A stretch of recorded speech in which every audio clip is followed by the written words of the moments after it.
This is the Ultrarunning History Podcast. I'm your host, Davey Crockett. Thanks for coming. This is episode 67, the 14th part of the 100-miler history. In this episode, I will tell the story of one of the greatest 100-mile races in history that took place in England. I will also introduce you to one of my ultrarunning heroes, who sadly has been mostly forgotten, Tom Osler from New Jersey. During the early 1970s, several highly competitive 100-mile races had been held in England, but they were still only organized for attempts to break British or world records. In 1975, another classic race was held, perhaps the greatest and most competitive 100-mile races ever held. It left one reporter speechless, witnessing something that he would never forget, watching some of the fastest 100-mile runners ever, and experiencing the sportsmanship of ultra-running for the first time. This story will be told. What was the state of 100-mile races in 1975? Well, in America, 100-mile races were being held open to anyone who wanted to give them a try, even the naïve. In 1975, the annual Camellia 100 held in the Sacramento, California area was held for the 5th year. But the oldest annual American 100-miler that tends to be forgotten was the Camellia 100-mile walk held in Columbia, Missouri. In 1975, it was held for the 9th year. There had been 23 sub-24-hour 100-mile finishes in its history. But this was nothing compared to Great Britain. Their 100-mile walking races had been held annually since 1946 for 30 years, with more than 450 finishes in less than 24 hours. Elsewhere around the world, 100-mile and 24-hour races were also being competed, including the first one to be held inside the Soviet-controlled Iron Curtain in Czechoslovakia.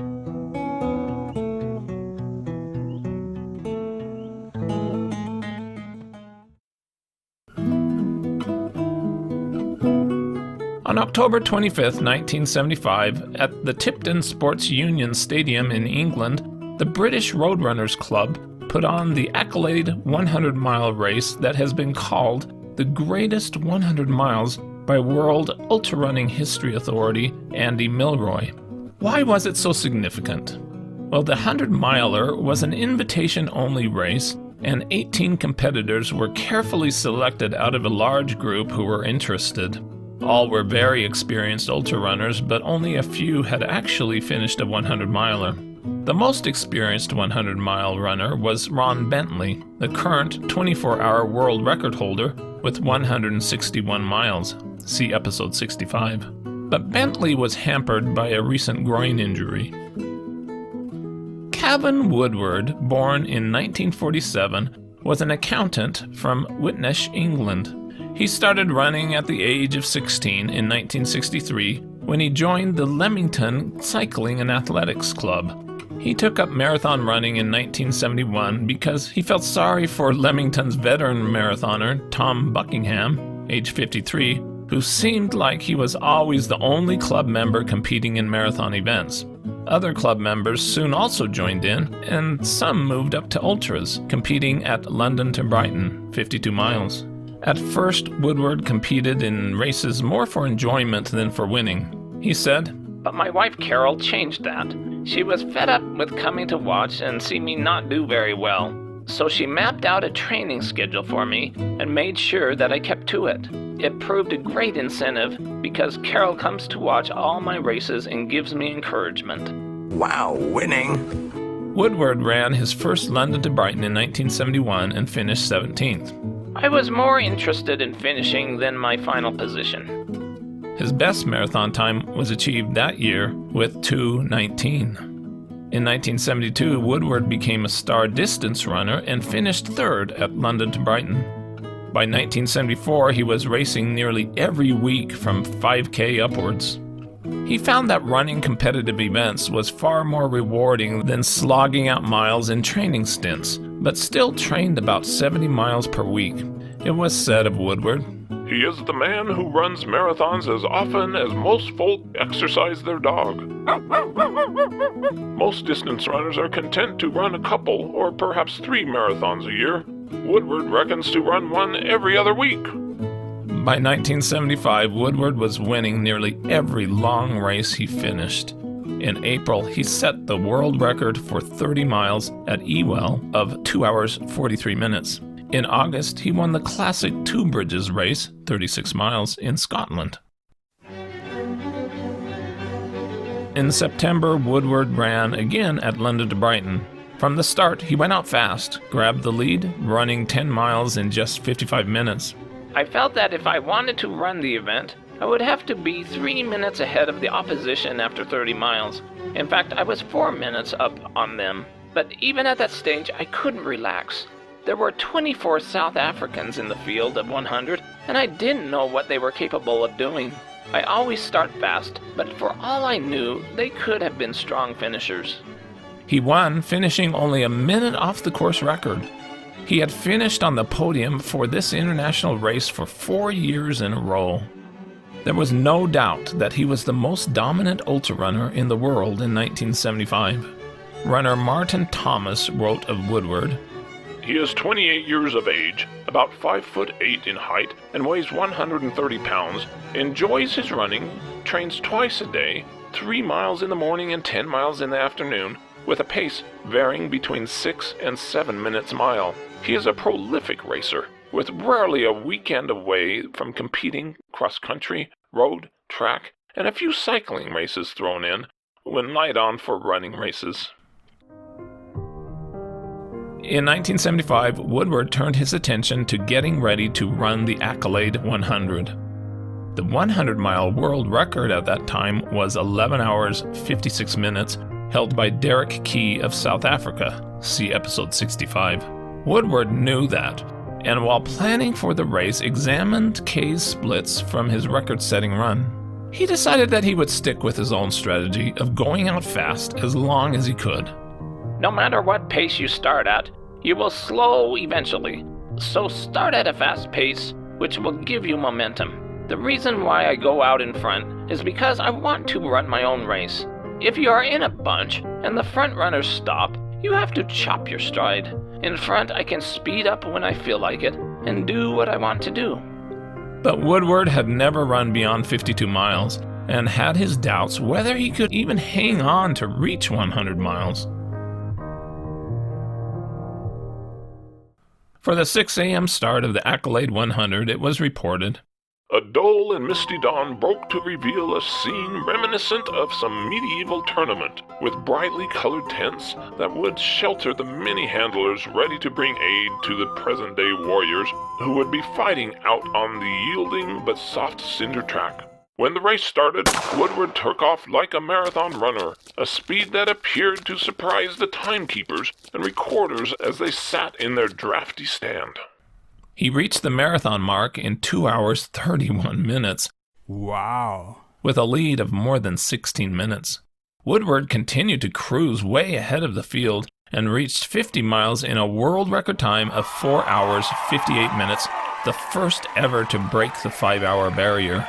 He overheard someone remark, He will now drop out somewhere in the race. So who will break the 100-mile record? That bugged him. He continued on strong, but did relax a bit, but soon built up a 34-minute lead over the next runner. He continued on at a blistering pace and broke the 100-kilometer world record with a time of 6 hours 25 minutes, beating the previous mark by 25 minutes. But then he started to slow, and by 80 miles his buffer on the world record was narrowing. Other runners shouted encouraging words to him. A reporter wrote about what he witnessed. Never will I forget the sight of Woodward responding to the urging, not only of his own supporters, but to the wholehearted backing of the spectators. Head lolling to one side for mile after mile, he carried the crowd with him. For me, this was a new and wonderful kind of sportsmanship.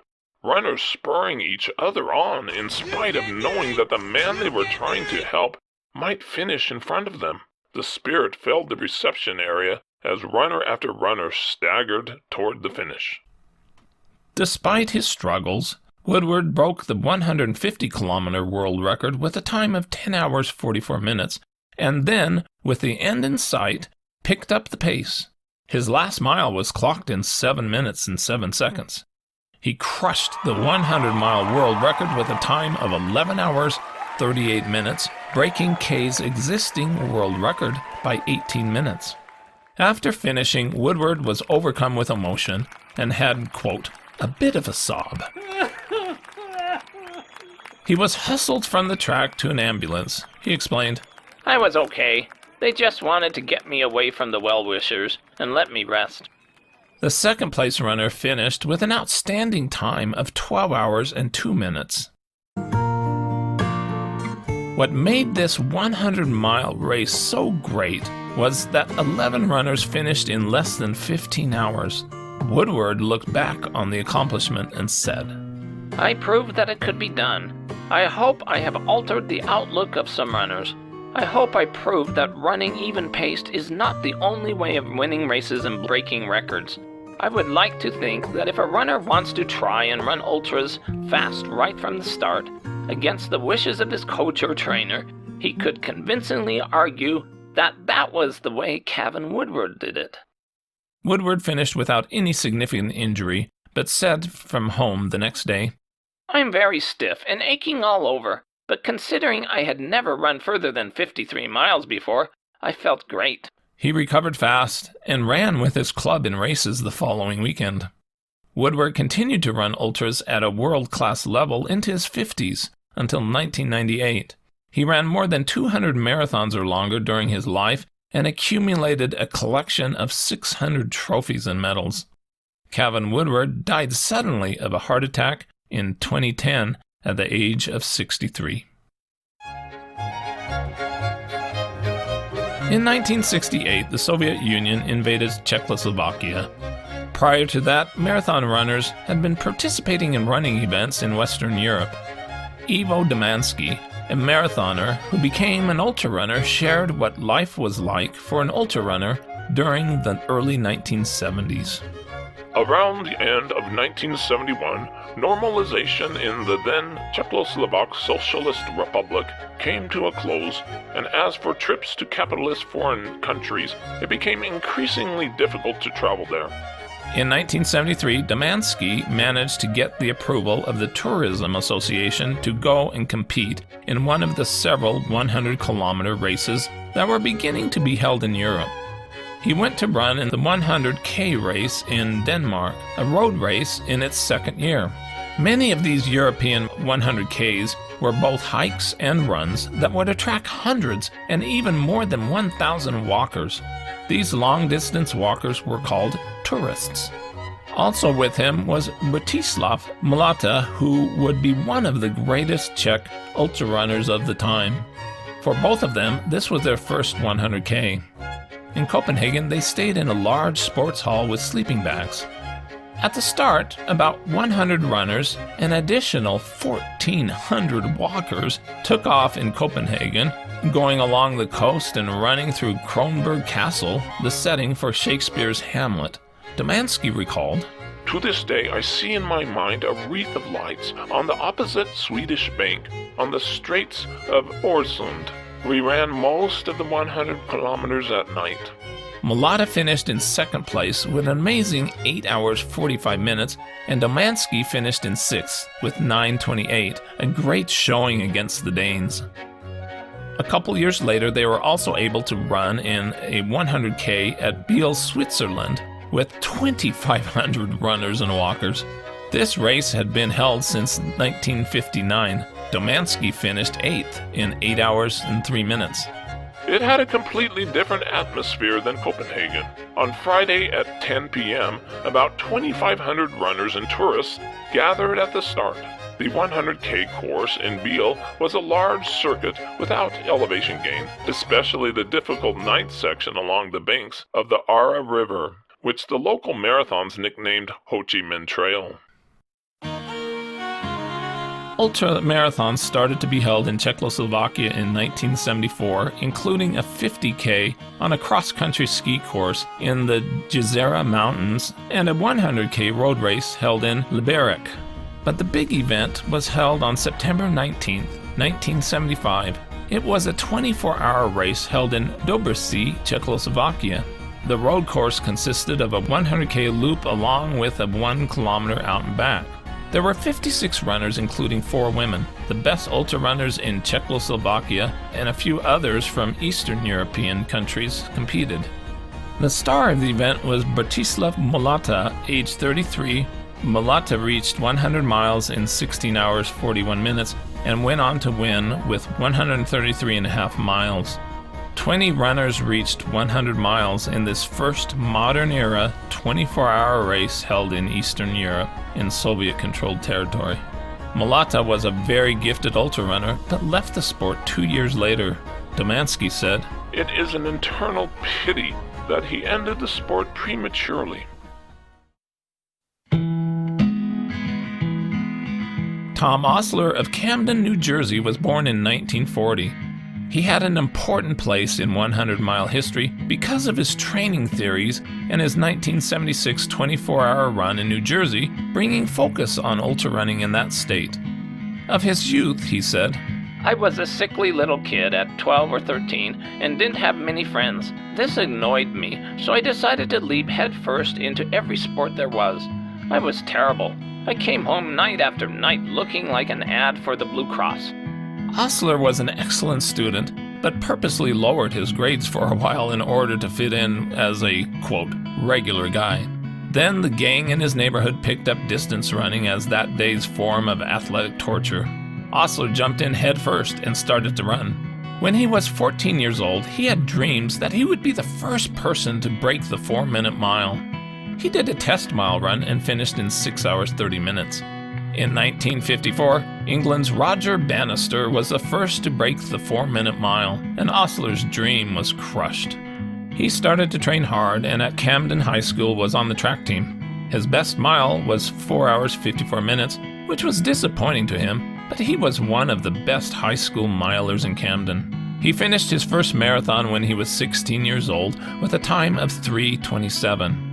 Osler loved running and found time during his busy college life to also be deeply involved with road running.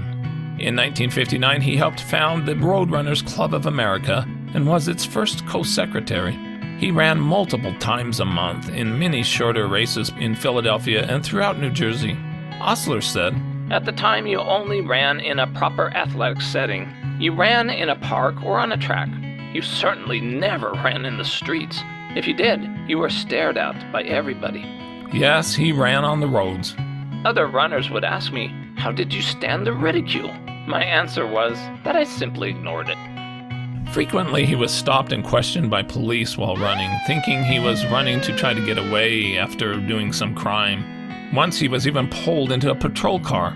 He popped out of his car like a jack-in-the-box and tackled me. Are you detaining me? Is that what we're doing? Absolutely. Oh, don't grab me. Before I knew what was happening, I was in the car beside him. For his first 6 years of serious running, he raced at every opportunity.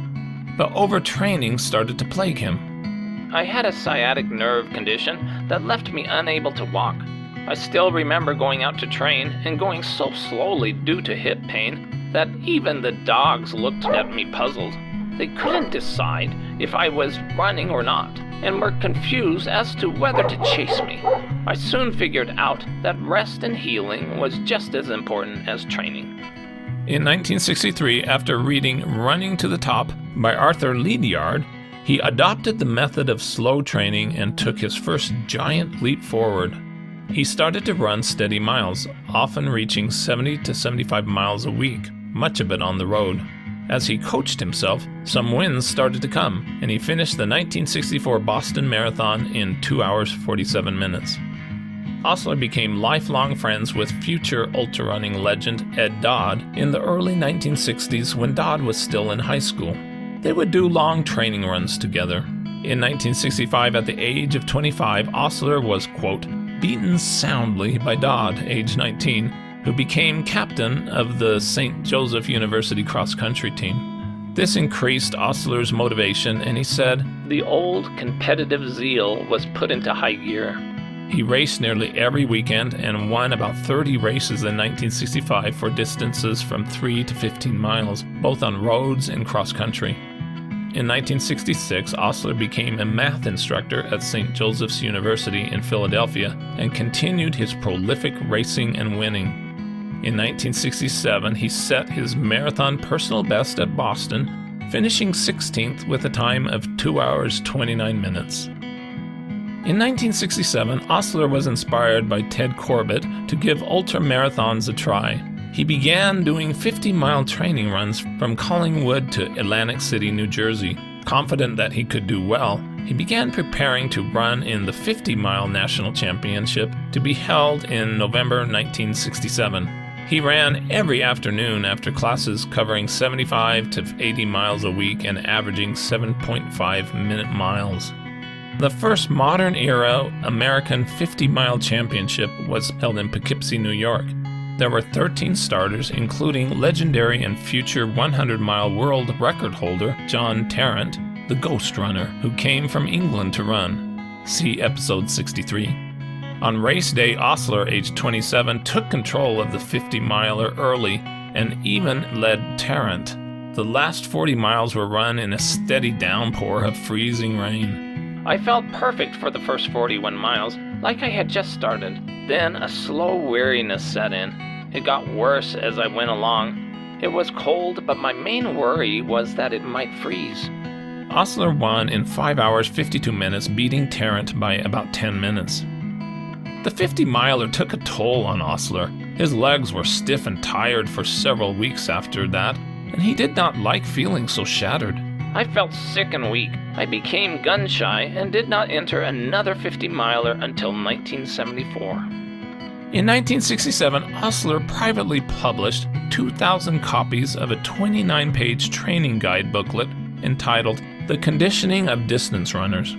This would be the first of several books he authored on running training theory and practices. It was trailblazing and is still referenced to decades later. He later was a strong advocate of the value of walking in training and running on soft surfaces like trails rather than roads. In 1976, at the age of 36, Osler wanted to prove out his running-walking theory by running 100 miles on the track at Glassboro State College where he was teaching. He decided to do a 24-hour run on the outdoor quarter-mile track. I decided on a ratio of 7 laps running to 1 lap of walking. I wanted to stay fresh and feel good for the entire day. Osler had never run further than 60 miles in races or training, so he was interested to find out if he could reach 100 miles with a walk-running mixture. I'm not trying to break any speed records. In this kind of race, you can slow down, stop to eat or drink, or even take a nap, but you don't go too far if you nap. Osler did not sleep at all the night before. He couldn't wait to get on the track. He started at 5 a.m. on the cold, clear December morning. It was about 20 degrees. He wore a hat, gloves, and ski pajamas to cover his legs. Several friends started with him and ran portions of the distance through the day, including this college president. Gradually, the light of dawn spread over the cinder track. I had thought before the run of the great beauty of watching the sun rise and set, and the night close in darkly while the running went ever on. I did my best to relax and stay fresh. Osler reached 50 miles in 8 hours, 8 minutes, feeling good. The sun set at the 70-mile mark. Many students arrived to run with him. At 80 miles, I began to grow weary. For the first time, I was no longer comfortable. I really wanted to stop and take a rest, but I thought it unwise.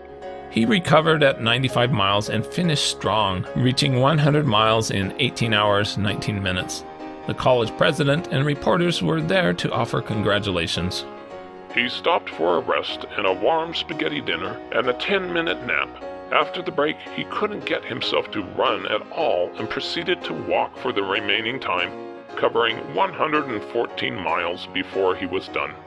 He was delighted to discover that his post-race recovery produced no leg stiffness. Corbett told him that it was because of his frequent walks. I now knew how the great pedestrians of the past century had achieved seemingly impossible mileage. 2 years later, Osler ran 100 miles again at the 1978 Fort Meade 100 and won with 16 hours and 11 minutes. He went on to run and race competitively for the next couple of decades. In 1980, Osler was inducted into the Roadrunners Club of America Hall of Fame. By 2011, Osler had run an estimated 90,000 miles and run more than 2,000 races. He continued to run in a race nearly every week until he fell and broke his hip, which was replaced in 2017, requiring him to stop running. In 2020, Osler was 80 years old and still teaching math at Glassboro, now called Rowan University, with a teaching career of more than 54 years. So here I was, a senior at Drexel, and they said to me, how would you like to teach calculus? So I said, gee, I always wondered what it was like to do that. So I walked into a calculus course for the first time, and after the first week, I knew I was going to be a college professor, because this was just me. That's what I wanted to do.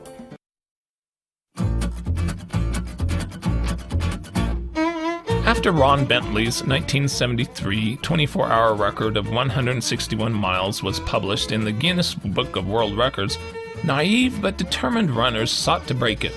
In Martinsville, Indiana, an ex-Marine, Robert L. Danatelli, aged 23, set off on July 1, 1975, planning to run 200 miles in 24 hours.